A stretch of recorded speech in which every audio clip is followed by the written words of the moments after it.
हर हर महादेव। समस्त भगवत प्रेमी भक्त मानक मोर कोटि कोटि प्रणाम।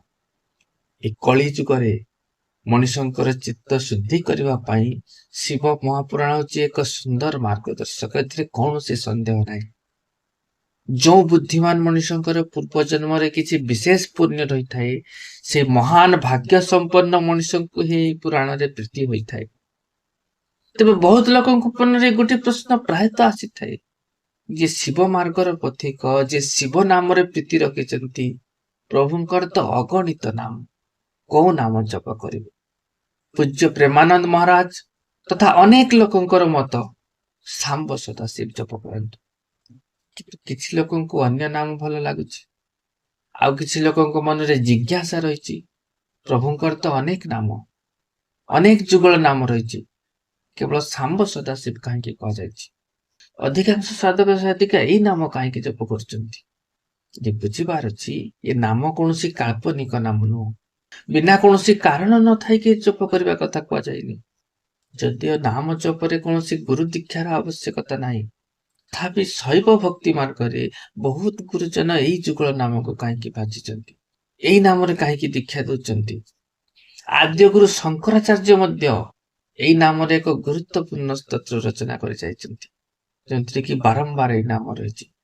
आउ किसी लोग ये नाम संशय भी हो जाती सर्वप्रथम ए कहीं सांब कहुई यार संधि विच्छेद करके देखु सा अम्ब सदासी देवी अंबा सहित सदासी कि या अतिरिक्त अनेक भी जुगल नाम रही जहाँ आम जप कर प्रत्येक नाम आम कल्याणकारी प्रत्येक नाम जे आध्यात्म शिखर स्थान पर्यंत पहुंचाइबार क्षमता रखी प्रत्येक नाम भोग एवं मोक्ष पर्यंत उपलब्ध करिबारे सक्षमता रखी एवं प्रत्येक नाम इहलौकिक परलौकिक समस्त उपलब्ध कर तेणु आपण निज रुचि अनुसार कौन से एक जुगल नाम को जप करें जमती कि भवानी शंकर उमा शंकर हर पार्वती शिव पार्वती प्रकार अनेक जुगल नाम रही जो आपन को भल लगुच से जप कर एमती विशेष कौन नियम ना कि जे विशेष नाम जप करने दरकार क्या शिव नाम जप करार अच्छे क्या केवल माता पार्वती नाम जप करार अच्छी किंतु ए प्रकार कौन विधान ना केवल कोटी नाम जप करने पड़े।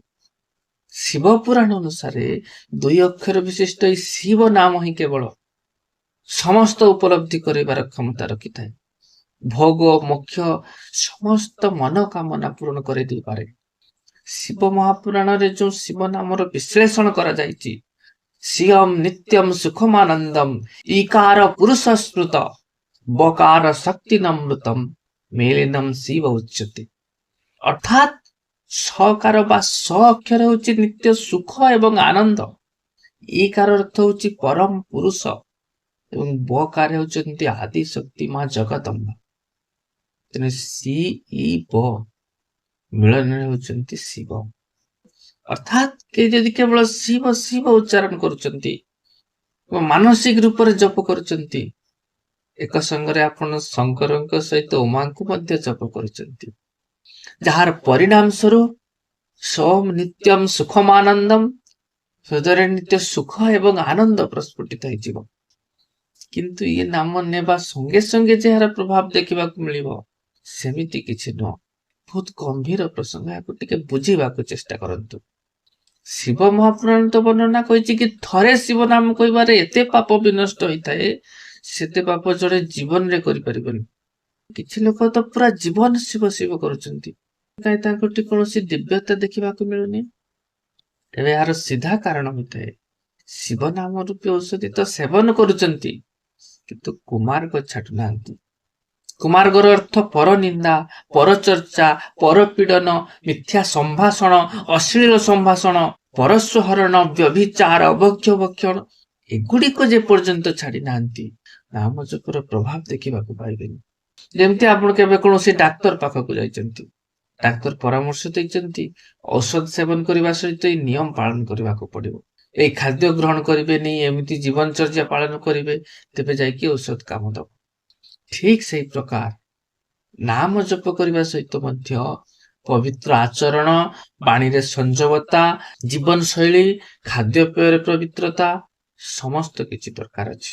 କିନ୍ତୁ ଆପଣ ଯଦି ଭାବାବେଶରେ ଆସେ କି ନାମ ତ ବହୁତ ଚମତ୍କାରୀ ଜିନିଷ, ମୁଁ ଏହାର ପ୍ରଭାବକୁ ଆଶ୍ରୟ କରିକି ଆଚରଣ ଚାହେଁ ଯେମିତି କରିଥାଏ, ନାମ ଜପ କରି ଚାଲିଥିବି, ସବୁ କଲ୍ୟାଣ ହେଇଯିବ।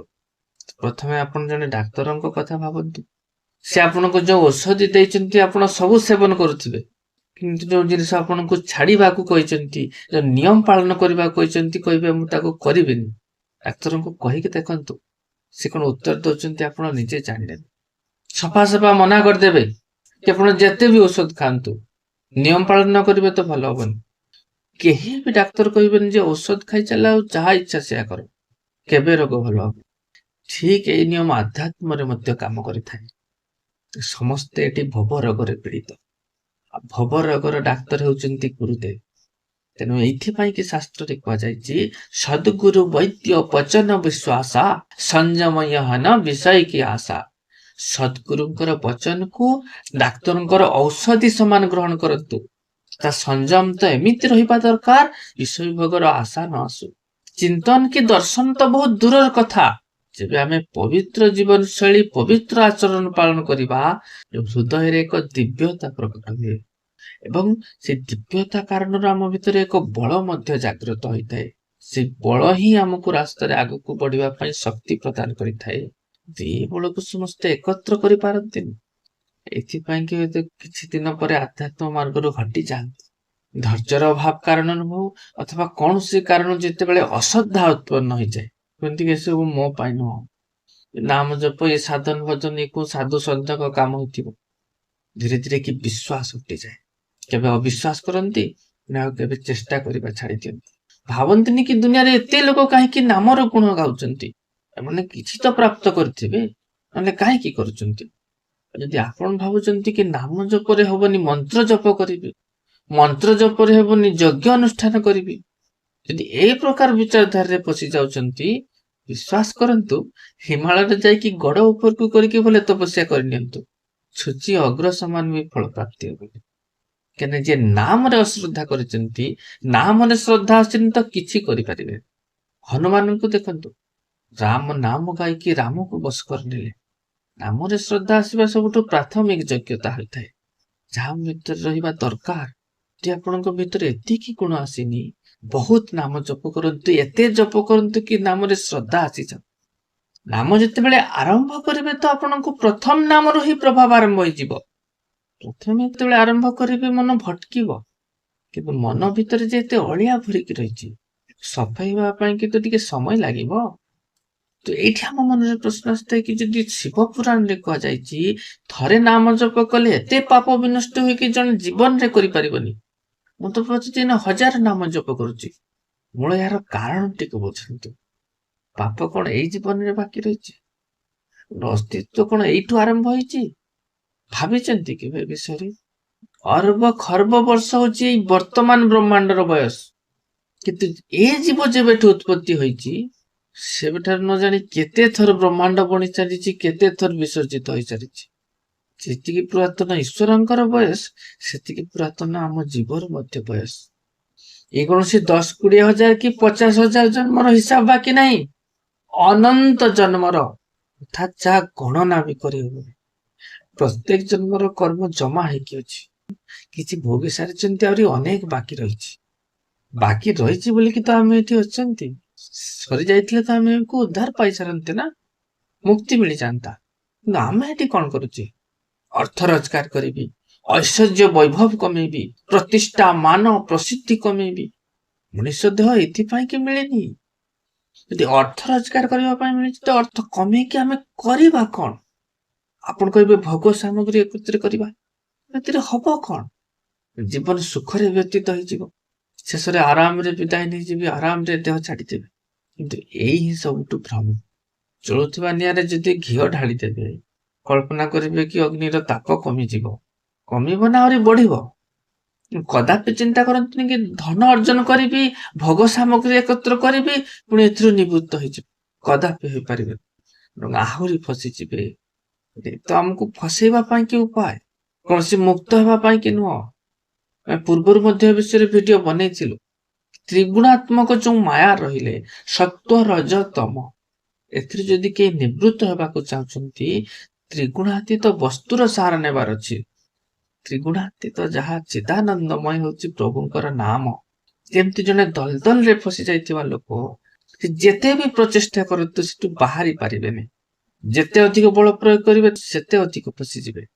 ସେଠୁ ବାହାରିବାକୁ ହେଲେ କି ଏମିତି ଜଣକୁ ଦରକାର ଯେ ସେ ଦଲଦଲ ଠାରୁ ବାହାରେ ଛିଡା ହୋଇଥିବେ, ସେଇ ହିଁ ତାକୁ ବାହାର କରିପାରିବେ। ତେବେ ବାହାରେ ଛିଡା ହେଇଥିବା ଲୋକ ହୋଇପାରନ୍ତି ସଦ୍ଗୁରୁଦେବ, ନଚେତ୍ ତ୍ରିଗୁଣାତୀତ ଚିଦାନନ୍ଦମୟ ସ୍ୱରୂପ ହଉଛନ୍ତି ପ୍ରଭୁଙ୍କର ନାମ। ତେଣୁ ନାମ ହିଁ ମାତ୍ର ସାହାରା। ଅତଃ ଯୋଉ ଲୋକଙ୍କୁ ଯୁଗଳ ନାମରେ ରୁଚି ରହିଛି, ସେ ଯୁଗଳ ନାମ ମଧ୍ୟ ନେଇପାରିବେ, ନଚେତ୍ କେବଳ ଶିବ ଶିବ ହିଁ ଜପ କରିପାରିବେ।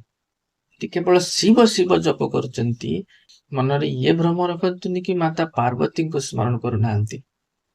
ଶିବ ପୁରାଣରେ ଯୋଉ ଶ୍ଲୋକ ବିଷୟରେ ଆମେ ପ୍ରଥମେ ଆଲୋଚନା କରିଥିଲେ, ଯଦି ଆପଣ ଶିବଙ୍କର ନାମ ଜପ କରୁଛନ୍ତି, ଆପଣ ଯେତିକି ଥର ଶିବ କହୁଛନ୍ତି ମାତା ଜଗଦମ୍ବାଙ୍କୁ ମଧ୍ୟ ସ୍ମରଣ କରୁଛନ୍ତି। ତେଣୁ ଯୋଉ ଲୋକ ଶିବ ନାମ ଜପ କରୁଛନ୍ତି, ସଙ୍ଗରେ ମାତାଙ୍କ ମଧ୍ୟ ନାମ ନେଉଛନ୍ତି। ଆପଣ ଯୁଗଳ ନାମ ବି ସ୍ମରଣ କରିପାରିବେ, ଶିବ ନାମ ସ୍ମରଣ କରିପାରିବେ। କୌଣସି ଗୁରୁ ଦୀକ୍ଷା ବି ଦରକାର ନାହିଁ। କେବଳ ଇଷ୍ଟଙ୍କୁ ହିଁ ମାନସିକ ରୂପରେ କଳ୍ପନା କରନ୍ତୁ, ତାଙ୍କରି ନାମ ଜପ କରନ୍ତୁ। କିନ୍ତୁ ସତ୍ୟ ତ ଏଇଆ, ନାମ ଜପ ସେତେବେଳେ ପ୍ରଭାବ ଦେଖେଇଥାଏ, ସେତେବେଳେ ଦିବ୍ୟତା ପ୍ରକଟ କରିଥାଏ, ଯେତେବେଳେ ପ୍ରଭୁଙ୍କର କୃପା ଦୃଷ୍ଟି ପଡିଥାଏ। ତେବେ ନିଶ୍ଚିତ ରୂପରେ ପ୍ରଭୁ ଆପଣଙ୍କୁ କୌଣସି ଶ୍ରେଷ୍ଠ ମାର୍ଗଦର୍ଶକଙ୍କ ସହିତ ମିଳେଇ ଦିଅନ୍ତି, ଅଥବା କୌଣସି ଏମିତି ଜଣଙ୍କ ସହିତ ଭେଟ କରେଇ ଦିଅନ୍ତି, ଯାହାକି ମାର୍ଗଦର୍ଶନ କରିବା ପାଇଁ କିଛି ନା କିଛି ଅବଶ୍ୟ ବ୍ୟବସ୍ଥା କରେଇ ଦିଅନ୍ତି। ଆଜିର ଭିଡିଓଟିକୁ ଆମେ ଏଇଠି ସାଙ୍ଗ କରିବା। ଆଶା କରେ ଭିଡିଓଟି କିଛି ନା କିଛି ଆପଣଙ୍କ କାମରେ ଆସିବ। ଦେଖା ହେବ ଆଉ ଏକ ଭିଡିଓ ମାଧ୍ୟମରେ। ସେତେବେଳେ ପର୍ଯ୍ୟନ୍ତ ବିଦାୟ ଦିଅନ୍ତୁ।